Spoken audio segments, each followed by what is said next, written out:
Dear listeners, before we get started, drop a quick hi in the comments and let us know where you're tuning in from. Also, if you have any suggestions for us to make the channel better, please let us know. Now let's start with the story. I'm Theodore. Grew up dirt poor.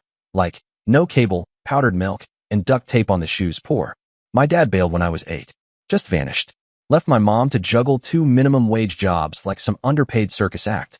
She'd work all day at the grocery store, where the fresh produce was questionable at best. Then head straight to cleaning office buildings until midnight.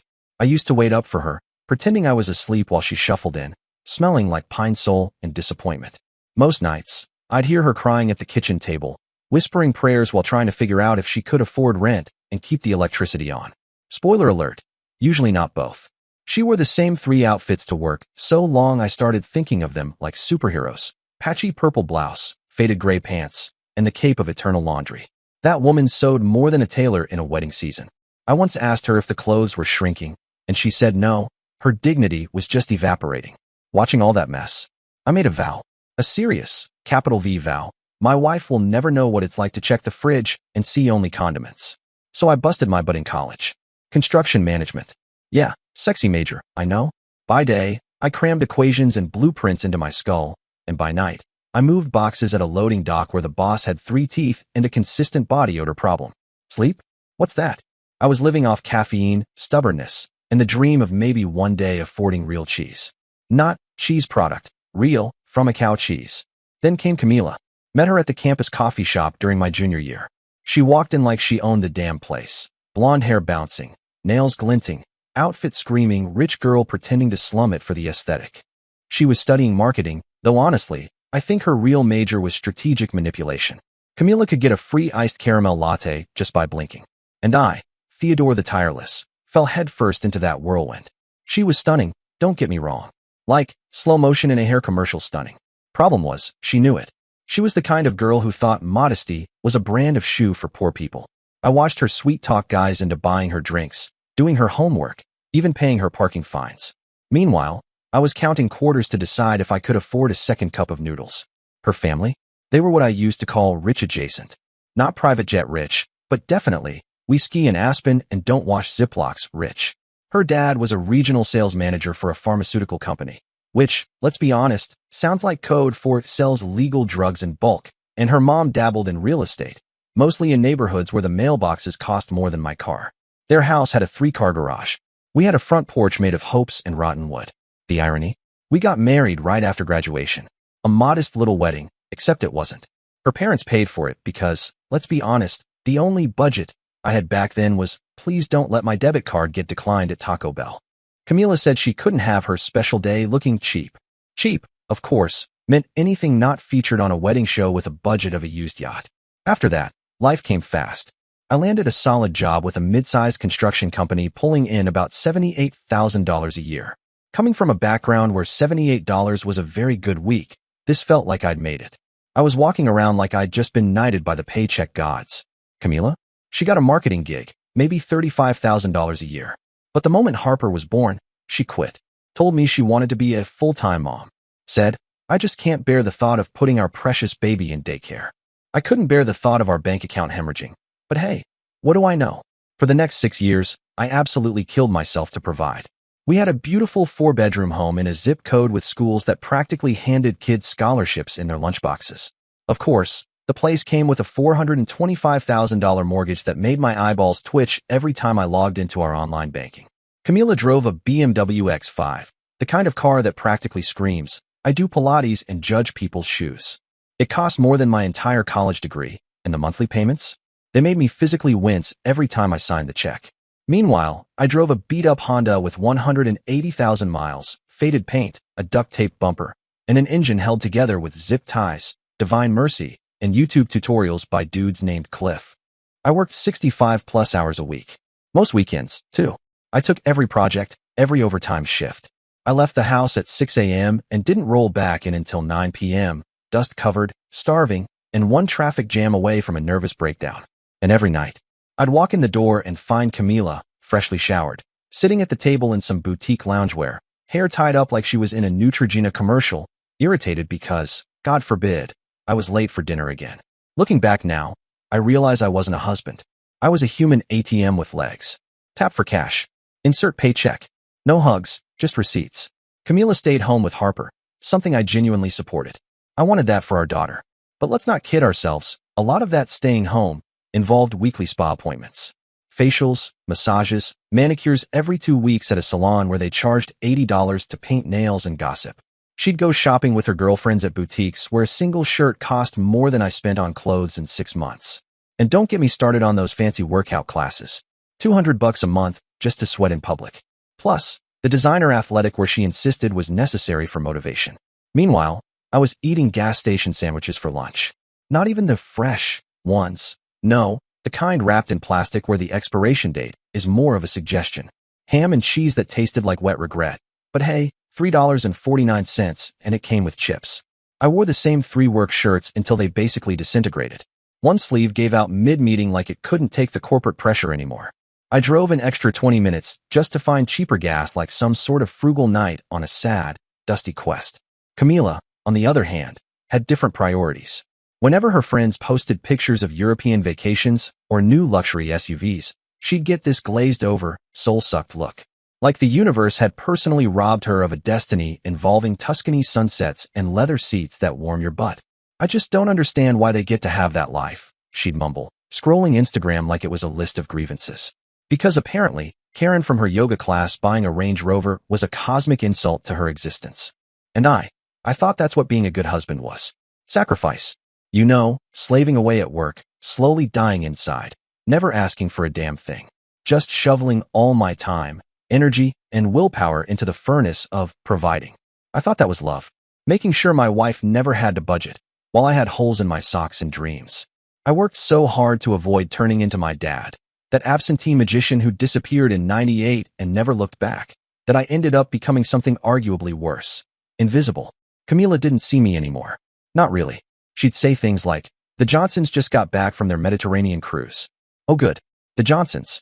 May their sun-kissed tans and matching luggage bring them eternal bliss.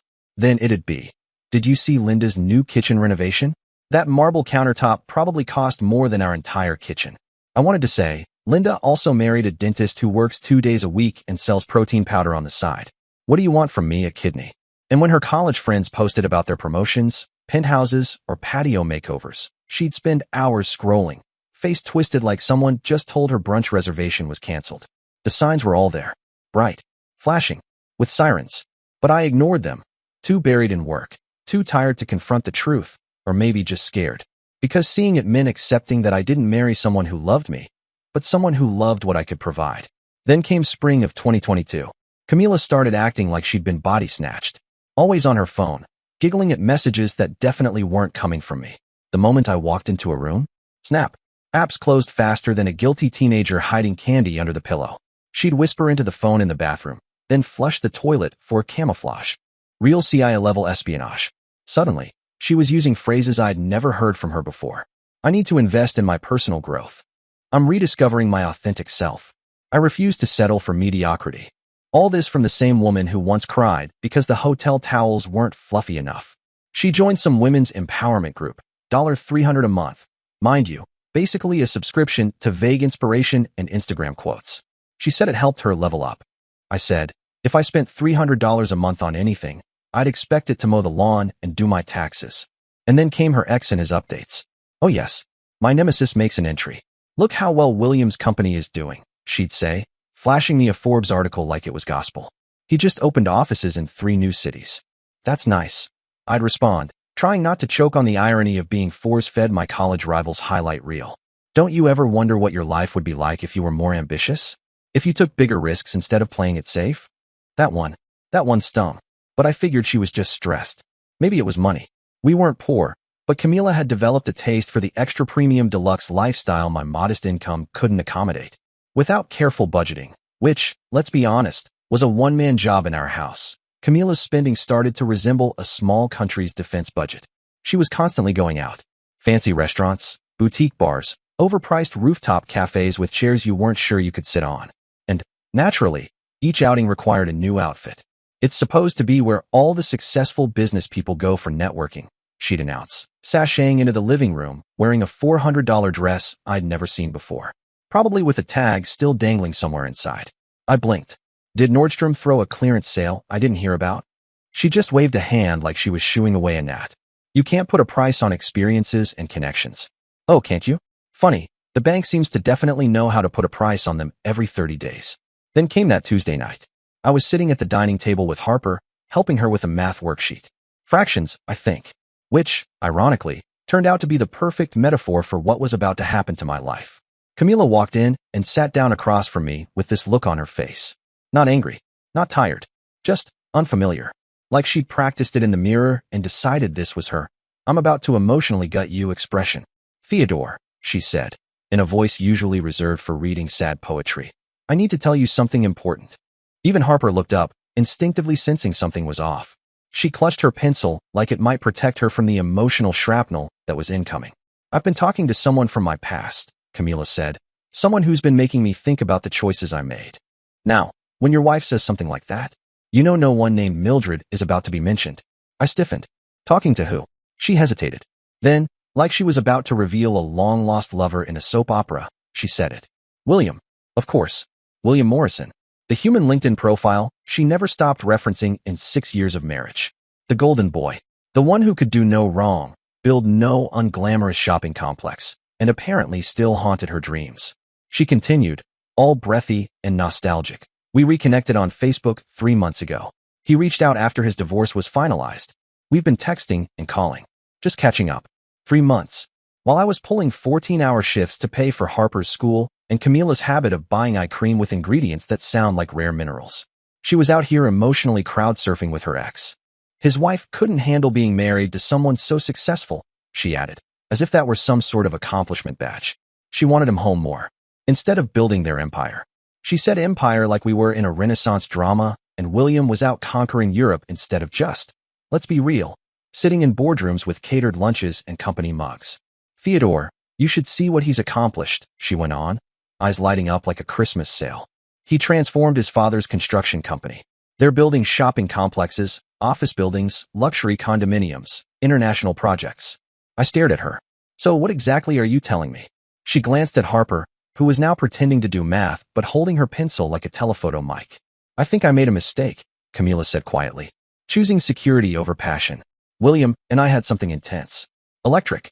Something I've never felt with anyone else. Oh good.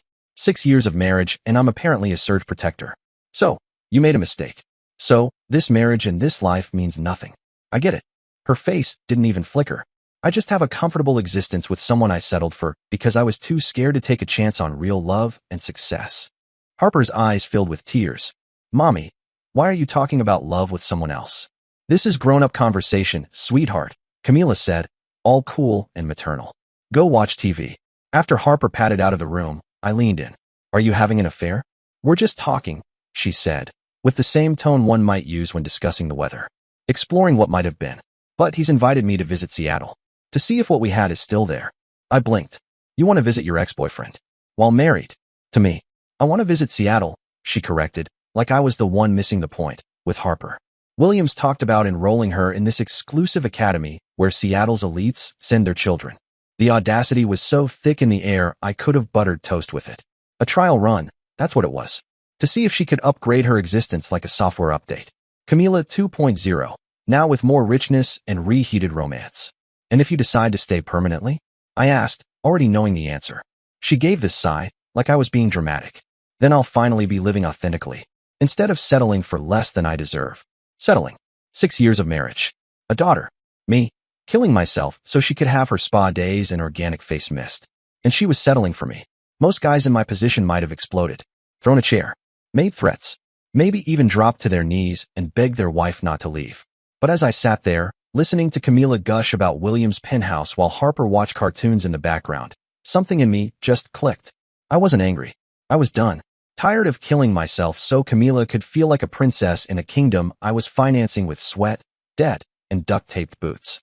Besides, this marriage is dead anyways. Why waste time with it? So, I said something that made her blink. "Go ahead." She paused, mascara wand midair. "What?" "Go to Seattle. Take your trial run with William. See if he's everything you remember." Her face lit up like I'd just handed her the golden ticket to a chocolate factory filled with Botox and Louis Vuitton. "Really? You'd actually be okay with that?" I'll be okay with you finally making a choice, I said, standing up and wiping Harper's crayon smudges off the table. Instead of keeping me as backup while you fantasize about upgrading. Camila blinked. Theodore, that's not what this is about. Stop. We both know exactly what this is about. But if you're doing this, we're doing it properly. Legally. Now that caught her off guard. The look on her face was priceless. Like I just told her brunch was canceled. What do you mean? I have conditions. She looked nervous. As she should. First, I said, ticking off on my fingers. You file for legal separation before leaving. No property division. What is mine. What is yours will be yours. In short, we file for a divorce. I'm not staying married to someone who's auditioning other men like this is The Bachelor, Delusional Housewives edition. She opened her mouth, but I kept going. Second, we draft a formal custody agreement through lawyers. If you're taking Harper to Seattle, I get her for major holidays and 8 weeks every summer. But, third, I cut in. I'll pay child support as required by law, no problem. But I want scheduled video calls twice a week. Tuesdays and Fridays. No excuses. If Harper misses a call, you explain to her why. She crossed her arms. And fourth, and most important, when this crashes and burns, don't expect me to be waiting around like some loyal footstool. I won't be the consolation prize. You don't get to circle back if the penthouse gets foreclosed. Bottom line, I have no obligation to take you back. She scoffed, brushing invisible lint off her overpriced blouse. It won't crash and burn. William's already looking at enrolling Harper in this exclusive private school. It costs more per year than you make. Charming. He wants to get us a beautiful apartment overlooking the water. Of course he does. Because nothing says, I'm stealing your family, like bribing a 6-year-old with an aquarium view and a school uniform. The next 2 weeks were a parade of delusion. While I met with my lawyer and our accountant, Camila was practically levitating. She started shopping for a new wardrobe, like Seattle had a dress code that required only cashmere and designer optimism. William says the social scene is incredible, she'd say, tossing shoes into a suitcase. All the tech executives go to these amazing charity galas. I nodded while making Harper a peanut butter sandwich. Sounds exhausting. Don't forget to pack your pretending not to be elitist face. I'll finally be around people who understand success, she added, smiling like she was announcing a pilgrimage to the holy land of overcompensating entrepreneurs. She spent hours on the phone with William, giggling like a teenager with a crush while I stood in the kitchen, peeling oranges and listening to my marriage rot one Bluetooth call at a time. Our house felt like a hotel lobby, pretty, functional, and devoid of any emotional investment. Then came the airport drop-off. Gray Tuesday morning, skies matching the mood. I loaded their designer luggage into the trunk of my car, and drove them in silence. At the gate, Harper hugged me goodbye, her tiny arms squeezing tight around my neck. Daddy, why can't you come? She asked, her little face confused. Mommy says William has a boat. I have to stay and work, sweetheart, I said, kneeling to her level. But I'll see you at Christmas. And we'll talk on the computer twice every week, okay? She nodded slowly. I love you, Daddy. I love you too, Harper. More than all the stars in the sky. Then Camila gave me this smug, triumphant look. Like she'd just checkmated me in some game I didn't realize I was playing. I'll call when we get settled, she said, trying to sound casual. Sure thing. I replied, smiling just enough to be polite. But what Camila didn't realize, couldn't begin to understand, was that I wasn't the same pushover she'd married. Working 65-hour weeks had taught me a thing or two. About business. About money management. About my own damn worth. And I've been having some very interesting conversations with my boss. About starting my own construction consulting firm. The moment their plane took off, I didn't waste a second. I walked straight back to my car, sat in the driver's seat, and started making phone calls that would change everything. No dramatic staring into the clouds. No slow piano music playing in the background. Just me, the quiet hum of the dashboard AC, and the raw, liberating energy of a man with nothing left to lose. The first month, Camila called constantly. And by called, I mean she treated every conversation like an audition for Real Housewives of Mercer Island, the prequel. It was less checking in and more live commentary from a woman who just discovered what foie gras is. She loved rubbing her newly upgraded lifestyle in my face. Every call sounded like a monologue from a luxury travel magazine, narrated by someone who just learned the phrase bespoke. Theodore, I have to be completely honest with you, she purred during one call. This is the life I was meant to be living. Oh good, glad the prophecy finally fulfilled itself. William treats me like an absolute queen, she added. Yesterday he surprised me with a shopping trip to these boutiques where celebrities shop. I spent more in one afternoon than you used to make in a month. I held the phone away from my ear, stared at it, then put it back like, cool story, Cinderella. Sounds nice, Camila. In the apartment, Theodore, you should see this place. Floor-to-ceiling windows with a view of Elliott Bay. Marble countertops. A bathroom bigger than our old master bedroom. Stunning. You know what else had a view? My Honda's cracked windshield. It even sparkled in the sun if the duct tape was aligned right. Harper has her own playroom with more toys than she knows what to do with. Glad Harper's enjoying herself, I said, biting my tongue and trying not to scream into a kitchen sponge. And then she hit me with it. William's already talking about buying a house in this exclusive neighborhood called Mercer Island. All the tech executives and business owners live there. Harper would have her own bathroom, a walk-in closet, and access to a private beach club. Ah yes, because nothing says well-adjusted childhood like a toddler with a bidet and country club access. Every conversation followed the same script. Camila, voice dripping with satisfaction, giving me the detailed itinerary of her transformation into a luxury Barbie. She'd send photos of five-star restaurants, shopping bags stacked like Lego towers, and resort weekends where Harper wore designer swimsuits I couldn't pronounce. William took us to this amazing vineyard in Napa Valley last weekend, she gushed. We stayed in a suite that cost more per night than our old mortgage payment. Harper loved the helicopter ride. My eyebrow twitched. Harper's never been on a helicopter before. Well, she has now. William says experiences are more important than things, which is why he's planning to take us to Europe this summer. Harper's going to see Paris and London and Rome. Fantastic. Meanwhile, back at my apartment, I was considering whether boxed mac and cheese counted as a food group. Every time I hung up those calls, I felt it. Like I was being slowly, systematically erased from my daughter's life, edited out, pixel by pixel, and replaced with a glossier, richer version. A man with helicopters and wine lists, while I had budgeting spreadsheets and a Honda with character. But then came the video call. The one that changed everything and confirmed my worst fears. Harper appeared on my computer screen like a firecracker in pigtails, practically bouncing in place and talking so fast I thought I might need subtitles. Daddy Theodore, you should see my new room. It's huge, and it has its own bathroom, and a balcony where I can see boats and airplanes. Wow, I said, forcing a smile as my chest slowly caved in. That sounds amazing, sweetheart. Are you having fun in Seattle? Yes. And guess what, Daddy?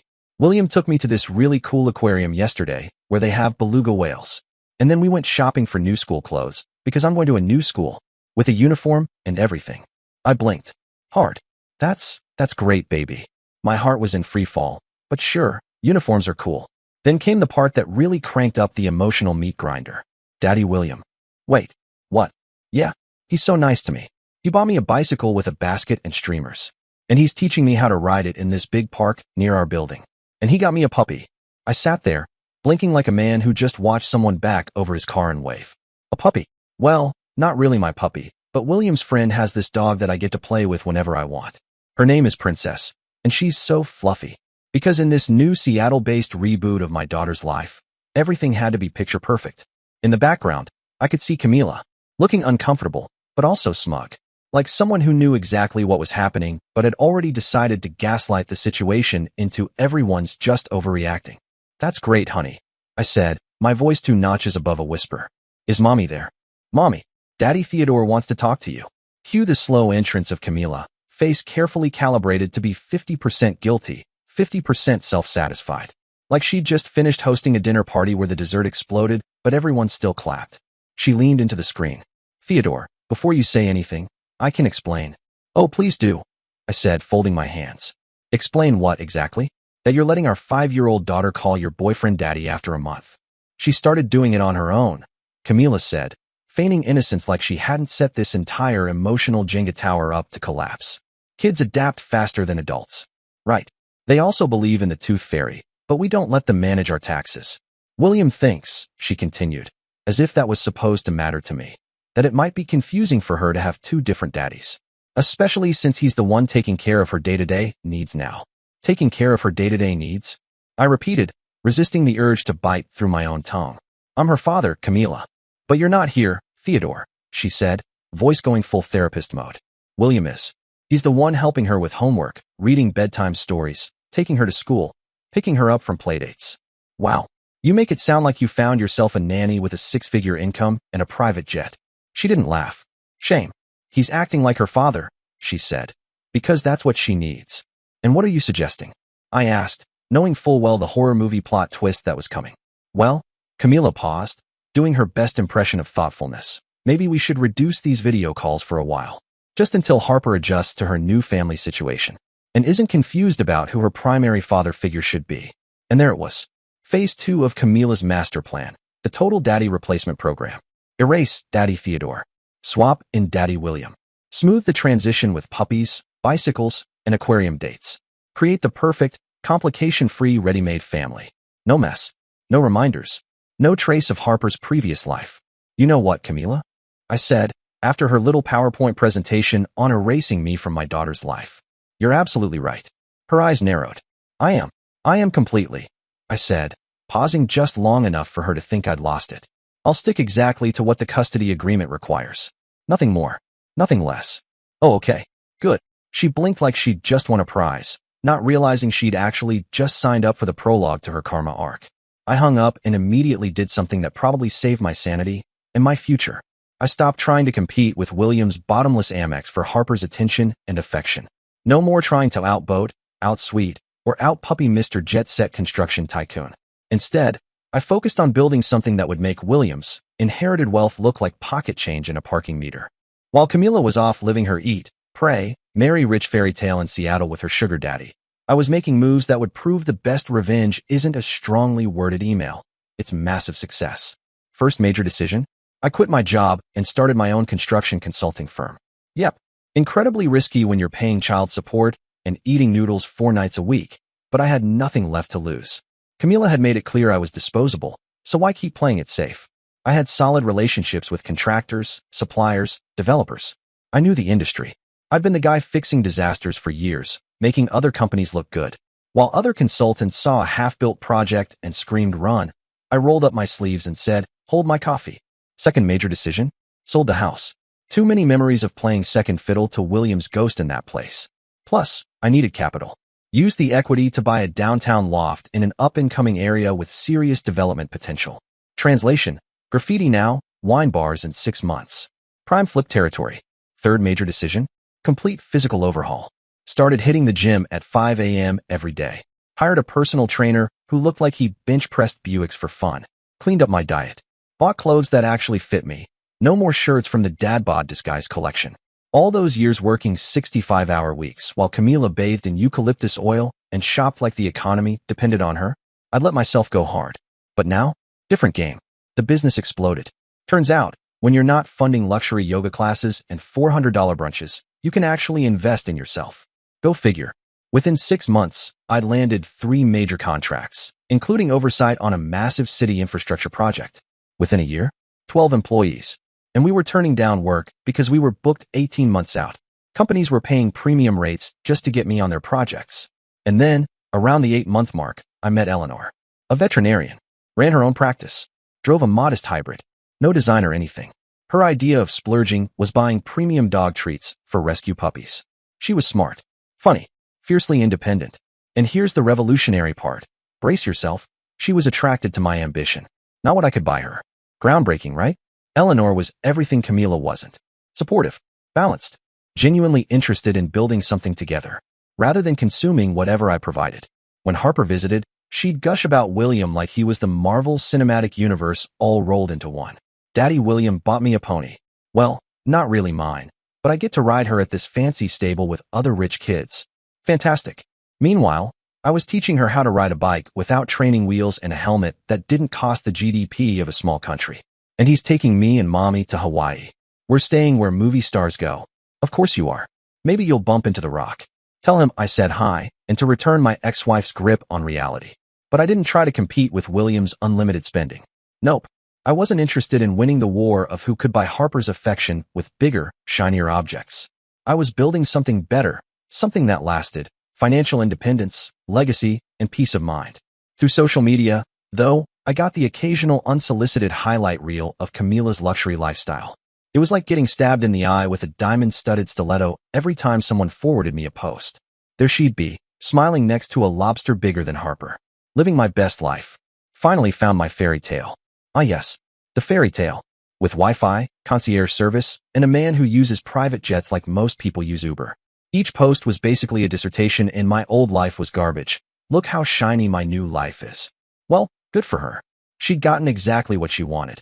Unlimited access to someone else's wallet and a revolving door of designer handbags. Meanwhile, back in reality, my business was growing like it drank protein shakes for breakfast. I expanded into commercial real estate consulting, hired industry specialists, and started bidding on municipal contracts that most firms wouldn't touch with a 10-foot pole. We weren't just a firm, we were the firm. Within 18 months, I was pulling in more money than I ever thought possible. Like, I never have to see the savings menu again money. Bought a house that made William's fancy glass and steel penthouse look like a broom closet with Wi-Fi. 6 bedrooms, pool, home theater, wine cellar, the works. But here's the kicker. I owned it outright. No mortgage, no payments, no stress. Just good old-fashioned earned success. I invested in rental properties, started a second company focused on sustainable building, and, oh yeah, bought Eleanor an engagement ring that cost more than my old annual salary. Because that's what you do when you find someone who supports you instead of treating you like a walking debit card. The best part? My reputation. People called me the guy who can fix anything, and the consultant who makes impossible projects possible. I was getting calls from companies across state lines begging me to take on massive builds. While Camila was off curating her lifestyle like an influencer with no marketing degree, I was building something with substance. Something real. But then, about 18 months into her Seattle sugarplum fantasy, I started hearing whispers from mutual friends. Little breadcrumbs that all was not well in Mercer Island paradise. Apparently, William was starting to get, well, tired. Tired of playing instant family man with a ready-made girlfriend and her ready-made child. The novelty was wearing off. Turns out, when your business requires international travel and your girlfriend requires emotional validation every 10 minutes, things get sticky. Especially when that girlfriend starts getting a little too clingy about being left alone. One friend mentioned, between a sip of overpriced oat milk and a knowing eyebrow raise, that Camila had called her crying because William had jetted off to Tokyo for 3 weeks. Without her. Strictly business, he told her. Not appropriate for family members. Which is a very polite way of saying, you're not on the guest list, sweetheart. Another friend said Camila was getting increasingly paranoid about William's female business associates, especially the ones with MBA degrees and legs for days. She'd started making not-so-subtle demands about his travel schedule. You know, helpful suggestions like, maybe you don't need to go to Milan for that summit, unless I'm invited.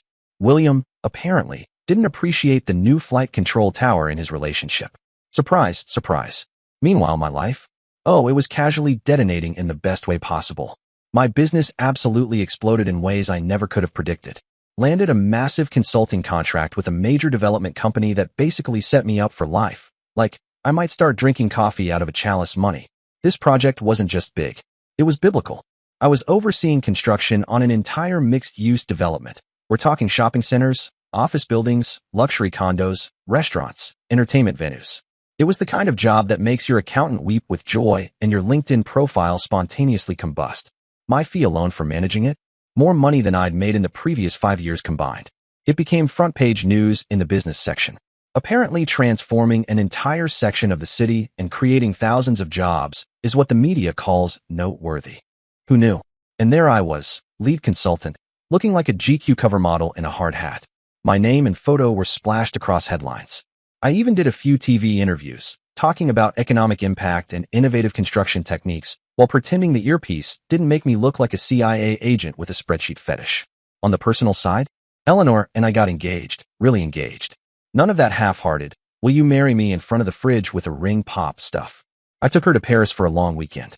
Proposed at the top of the Eiffel Tower, like a character in one of those rom-coms where nobody works and everyone wears cashmere. We planned a wedding that was elegant but not wasteful, meaningful but not showy. Because Eleanor? She's the kind of woman who values substance over sparkle. She was everything Camila wasn't. Independent. Supportive. Genuinely excited about my goals instead of just calculating what percentage she could spend on handbags. Interested in building something together. A life, a future, a family. Not just consuming whatever I could provide like a financial Pac-Man. Meanwhile, through the grapevine, because small towns have better information systems than the NSA, I kept hearing concerning updates about Camila's situation in Seattle. William was apparently traveling constantly for business development opportunities, and Camila? She was spiraling. Paranoia was her new accessory. She was obsessing about what William was actually doing during these extended business trips. The fairy tale? Definitely losing its shine. Maybe it got scratched by reality, or maybe William's strictly business flights started looking more like honeymoons without her. Then came the update that really made me sit up and choke on my espresso. One of our mutual friends, let's call her Gossip Goldmine, told me that Camila had started calling around asking about job opportunities back in our city. Which, is interesting behavior for someone who was supposedly living her dream life with her wealthy Prince Charming. Another friend, because I seem to have unintentionally built my own intelligence agency, mentioned that Camila had been asking subtle questions about my business. Subtle like, so, is Theodore still working construction or is he, running the state now? Apparently, she was curious whether I was doing well since the separation. Which, let's be honest, is like wondering whether your ex won the lottery after you dumped him for a guy with a yacht in a midlife crisis. Then, just last month, my assistant buzzed my office during what was supposed to be a nice, quiet afternoon of blueprint-induced eye strain. Mr. Peterson, there's a woman here with a little girl. No appointment. Says it's extremely urgent and personal. I didn't even need to ask who. My stomach dropped like I'd missed a step on the stairs, but weirdly, I also felt calm. Like I'd been waiting for this episode of The Real Ex-Wives of Seattle to finally air. Send them in, I said, and sat back. The door opened, and there she was. Camila. But not the glossy, airbrushed version from Instagram. This Camila looked like life had taken a few swings at her and didn't apologize afterward. She was thinner, worn down. The usual designer armor? Absent. Her clothes were nice, but nothing with a logo I could see from across the room. Hair. Pulled back hastily. Nails. Let's just say no gel polish had seen her hands in a while. She looked like someone who'd spent the last year Googling how to tell if your sugar daddy is ghosting you. Behind her was Harper, now 7, looking around my office like she'd walked into a museum. She eyed the expensive furniture, the awards on the walls, framed photos of me with business leaders and politicians. Basically, all the stuff Camila assumed I'd never have without her guidance. But the best part, the absolute cherry on top, was Camila's reaction to my office. Her eyes swept across the room, and her expression morphed into this cocktail of shock, confusion, and what I can only describe as financial regret. She looked like someone who just realized the penny stock she sold became Apple. It was in that moment, standing in front of my executive desk, in a glass corner office I owned, that Camila finally processed the reality. Her safe backup plan hadn't just survived. He'd thrived, and he now made William's inherited wealth look like starter cash for a Monopoly game. Hello, Theodore. Her voice was tight, probably from swallowing a gallon of pride. Harper was still exploring the room visually when she noticed the framed photos on my desk. Who's the pretty lady, Daddy Theodore? She asked, pointing to a picture of me and Eleanor at a charity gala. That's Eleanor, I said, smiling. She's my fiancée. Camila's face went completely white. Not like a little pale. I mean full on, just saw a ghost holding a tax bill white. You could practically hear her internal hard drive crashing. Fiancé.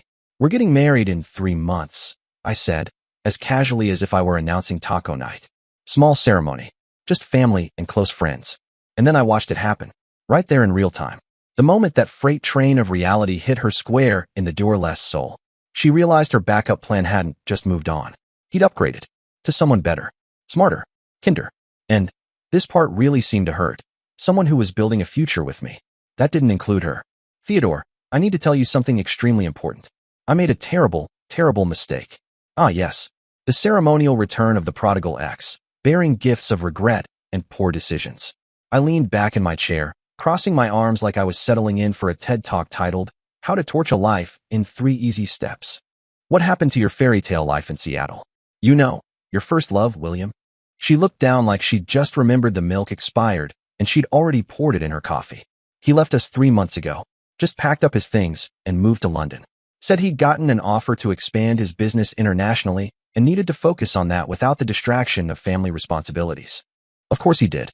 Because, let's be real, rich playboys want the highlights of a relationship, the glow-ups, the admiration, the woman who looks great on a yacht, not the gritty parts. Not the mom, I need help with math homework parts. They want the trailer, not the full movie.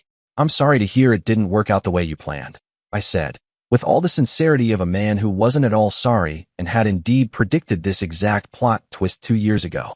She blinked quickly, probably trying to keep the mascara from running. It wasn't waterproof sorrow. It was the deluxe, full regret edition. We have nowhere to go, Theodore. I haven't worked in over 2 years. I have no savings. William was paying for everything. And my parents, they refused to help. Said I made my choice and I have to live with the consequences. The consequences. Funny how those work. Meanwhile, Harper was still poking around my office like it was a museum. She picked up a framed photo of Eleanor and me at an awards gala, the one where I was honored as Entrepreneur of the Year. Daddy Theodore, are you going to marry the pretty lady? Yes, sweetheart, I said with a smile. We're very happy together. Will I get to meet her? I glanced at Camila, whose face was now cycling between desperation and dawning horror, as if she was realizing, in excruciating real time, just what she had thrown away for a trip on the HMS William. Maybe someday, Harper. Camila's voice cracked like a porcelain plate someone tried to glue back together. Theodore, please listen to me carefully. I know I hurt you. I know I was selfish and stupid, but we're still family. Harper needs her father and I need someone I can trust and depend on. Harper has a father, me, and I've been exactly the father the custody agreement allowed me to be for the past 2 years. That's not enough anymore, she said, shaking her head. She needs more than just scheduled video calls and holiday visits. She needs stability and consistency. You mean, I said dryly, the exact opposite of what you insisted on when you ran off with Mr. Worldwide. She didn't respond, just stared at the floor like it might offer an escape hatch. Harper, sensing the tension like the emotionally intuitive little sponge she is, looked up and asked, Mommy, where's Daddy William? When's he coming back from his business trip? Camila knelt down to her level, her eyes filling up as her carefully scripted world unraveled at a 7-year-old's question. Sweetie, remember how I used to tell you about Daddy Theodore? Your first daddy who loves you very much. Harper nodded solemnly, still clutching the photo like it might hold answers. Well, Daddy William had to go away for work, and he's not going to be coming back to live with us. But, she turned and looked at me, now completely out of pride and ideas. Maybe Daddy Theodore can help us figure out what to do next. The desperation in Camila's voice was almost pathetic enough to feel bad for. If I hadn't been the guy she'd once called a consolation prize, I might have offered her a tissue. Theodore, I was young and stupid and incredibly selfish, she said, mascara running down her cheeks in 2 tragic black waterfalls. I thought I wanted excitement and luxury and passion, but I realize now that what we had was real, stable, good. Please, just give us another chance to be a family again. Oh, now it was real and stable and good. You want another chance, I said slowly. After you called me a consolation prize and had my daughter calling another man daddy for 2 years? She winced like I'd slapped her with a spreadsheet of her own bad decisions. I was confused, she said, choking on the words like they were made of humble pie and debt. William made me think I deserved more than what you were giving me. He made me think I was settling for less than I was worth. And what exactly did you think you deserved, Camila? She opened her mouth, closed it, then tried again, like Windows 98 booting up in a thunderstorm. I thought I deserved to be pampered, taken care of. I thought I deserved nice things and exciting experiences. A lifestyle that matched my dreams. Yes, the dreams sponsored by other people's credit limits. You mean you thought you deserved a richer man? One who could buy you things I couldn't. She was crying openly now, her mascara doing a full retreat down her face like her dignity was escaping with it. Yes, okay. She burst out. I admit it. I wanted the money, the lifestyle, the status. She paused and looked at me, eyes glassy with tears and maybe a touch of regret. But I realize now, you're a genuinely good man. And William? William was just using me for entertainment. So let me get this straight, I said, raising an eyebrow. You're here because William dumped you, and now you need a new provider. Not because you actually love me. No, yes. She fumbled, then pivoted to damage control faster than a PR team after a celebrity tweet. She gestured frantically around my office like a contestant on a game show who just realized what they could have won. Look at all this, she said, arms waving like she was doing real estate show and tell. You're incredibly successful now. You could give me everything I thought I wanted with William. And there it was. The slip of truth hidden in a snowstorm of panic. Even now, broke, exhausted, and metaphorically kicked out of the penthouse, she was still thinking in terms of what I could provide for her. Still cataloging my office furniture like she was shopping for a comeback. Theodore, please, she pleaded, her voice trembling as she switched into family values mode. Harper needs stability and security. I need stability and security. We could be an amazing family together now that you've achieved this level of success. Think about what we could build. Build. That word. She said it like it was a startup pitch and I was an angel investor with a soft spot for exes who'd burned my life to the ground. I looked at her, the woman who'd nuked our marriage to chase a platinum dream. The woman who'd replaced me in our daughter's life with a wallet and a Rolex. And now here she was, standing in my office, not out of love, but because her meal ticket had expired, and she needed a replacement. Camila, I'm going to explain something to you very clearly, I said, slowly standing from behind my desk, my voice as calm as a surgeon holding a scalpel. And I want you to listen carefully. She froze, her arm gently resting on Harper's shoulder, eyes full of hope like this was going to be some touching rom-com third-act reconciliation. It wasn't. There is no we. I saw her face flinch, just the beginning. When you left me for William, you didn't just betray me. You taught Harper that fathers are replaceable. You taught her that love comes second to financial opportunity. That family commitments mean nothing if someone with a flashier wallet comes along. She opened her mouth to protest, but I held up a hand like a traffic cop in an emotional construction zone. No, you made a choice. A calculated one. Based on money and status and ego. And for 2 years, you lived with that choice, while I rebuilt everything from the ground up. I gestured around the office, not because I needed to flex, but because it was all mine. Every square inch of success was sweat-earned. I built a better life. Not for revenge, not to win you back, but because I owed it to myself to become the man I always knew I could be. And I built it with someone who actually wants to be with me, not just what I can buy. Camila's lip trembled. What about Harper? She's your daughter. She needs her father. She'll have her father, I said flatly. Exactly as much as the custody agreement allows. She'll keep getting her scheduled calls. She'll see me at the holidays. She'll get her child support on time, every month. Because I'm still the responsible one. But I will not be your backup plan, or your safety net, or your damn meal ticket. That hit harder than I expected. She looked down at Harper like she might crumble right there. Theodore, we're essentially homeless. Harper's been sleeping on my aunt's couch for 3 months. Is that what you want for your daughter? I leaned forward, placing both palms on my desk. Then maybe you should have thought about that before you decided I wasn't good enough for you. Before you trained our daughter to replace me with your sugar daddy. I pressed the button on my desk. Please escort these ladies out of the building. My assistant's voice responded with a quiet, right away, sir. They turned toward the door, Harper still holding the photo of Eleanor and me from my desk, her little eyes wide and searching. Then she turned back. Daddy Theodore, will I still get to see you at Christmas? Like we planned. I walked around the desk and knelt beside her. Of course, sweetheart. Just like we always do. Okay. She wrapped her arms around my neck. I love you, Daddy Theodore. I hugged her tighter than I probably should have let myself. I love you too, Harper. More than you'll ever know. She let go and walked toward the hallway, still clutching the photo like it meant something to her. Camila paused at the door, desperation leaking out of her like the last drops of cheap perfume. Theodore, I know you're not this cold-hearted. Please, just think about what I'm asking. We could have everything now. You're successful beyond your wildest dreams.